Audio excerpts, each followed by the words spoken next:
ধাক্কাটা শুরুতে লেগে যাওয়া অনেক সময় ভালো।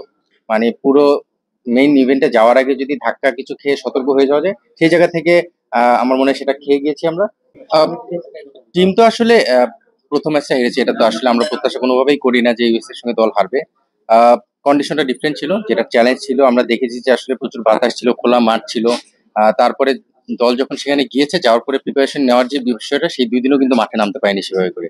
তো প্রিপারেশনের একটা গ্যাপ তো ছিল এখানে যাওয়ার পরে কন্ডিশনের সঙ্গে অ্যাডজাস্ট করার ব্যাপারটা। তো সেটার একটা ইম্প্যাক্ট প্রথম ম্যাচে পড়েছে, আমরা দেখেছি প্লেয়ারদের পারফরমেন্স এবং বোলিং ব্যাটিং প্রতিটা জায়গায় কিন্তু স্ট্রাগল করেছে। ব্যাটসম্যানরা যেমনটা শুরুতে করেছে, পরের দিকে বোলাররাও কিন্তু করেছে। তারা হয়তো বাতাসের জন্য একটু টাফ টাইম পার করতে হয়েছে, বাতাসের এগেনস্টে, বাতাসের পরে বোলিং করার যে ব্যাপার, লাইন নিতে ব্যাপার, সেই জায়গায় কিছুটা স্ট্রাগল করেছে। বাট আমি আশাবাদী যে এই মাঠে আজকে আবার আমরা একটা ম্যাচ খেলবো এবং আমরা সেখানে কামব্যাক করবো। আসলে প্রথম ম্যাচ অনেক সময় হয় না যে বোঝার আগেই একটা অঘটন ঘটে যায়, সেরকমটাই ঘটেছে আমার বিশ্বাস।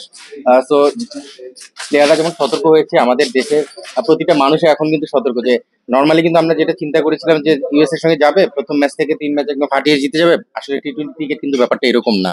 ওই স্পেসিফিক দিনে ভালো খেলাটা খুব জরুরি। যেটা আমাদের দল আসলে খুব একটা ভালো খেলতে পারেনি, বাট এই দলটার উপর কিন্তু আমাদের সবার বিশ্বাস আছে। আমরা বিশ্বাস করি যে এই দলটা ভালো করতে পারে। এবং এটা তো জাস্ট ওয়ার্ম আপ টাইপের একটা ম্যাচ আমি বলবো, ইন এ সেন্স যে টি-20 ওয়ার্ল্ড কাপের আগে। তো সেই অ্যাঙ্গেল থেকে আমি শিওর যে আমরা সেটা ঘুরে দাঁড়াবো এবং ভালো কিছু করবো। এটা কি অনেকটা আর্জেন্টিনা সৌদি আরবের একটা খেলার মতো?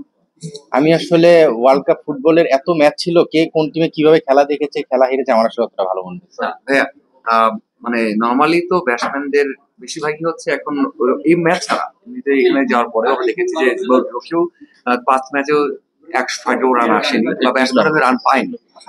সেটা কি বাকি ম্যাচ গুলোতে আমাদের খুব ইম্পর্টেন্ট কিনা যে ব্যাটসম্যানদের টাচে আসা, মানে লং ইনিংস খেলা অথবা 15 বলে 30 এরকম একটা কনফিডেন্স নিয়ে আসা, এটা কি খুব ইম্পর্টেন্ট হয়ে দাঁড়াচ্ছে কিনা নেক্সট ম্যাচ গুলোতে? ব্যাটসম্যানরা রান করেনি এটা আমি পুরোপুরি একমত হবো না। ব্যাটসম্যানরা রান করেছে।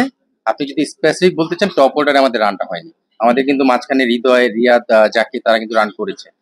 সো টপ অর্ডার আমরা স্ট্রাগল করছি, এটা আসলে লুকোনোর কিছু নেই, লজ্জার কিছু নেই, এটা ফ্যাক্ট, এটা রিয়েলিটি। আমরা দেখছি যে আমাদের 1, 2, 3 ওই পজিশন থেকে যেভাবে আমরা চাচ্ছি সেভাবে পাচ্ছি না। তানজিদ তামিম জিম্বাবুয়ের সঙ্গে কিছুটা কন্ট্রিবিউট করেছে ডেবু হওয়ার পরেও। বাট সৌম্য লিটন একটু স্ট্রাগল করছে, শান্তর ব্যাটে আমরা খুব একটা রান পাচ্ছি না। বাট এরা প্রুভেন প্লেয়ার, এদের আসলে নতুন করে প্রমাণ করে। এখানে যদি তানজিদ তামিম ফেল করতো তখন বিষয়টা অন্যরকম ভাবে আসতো।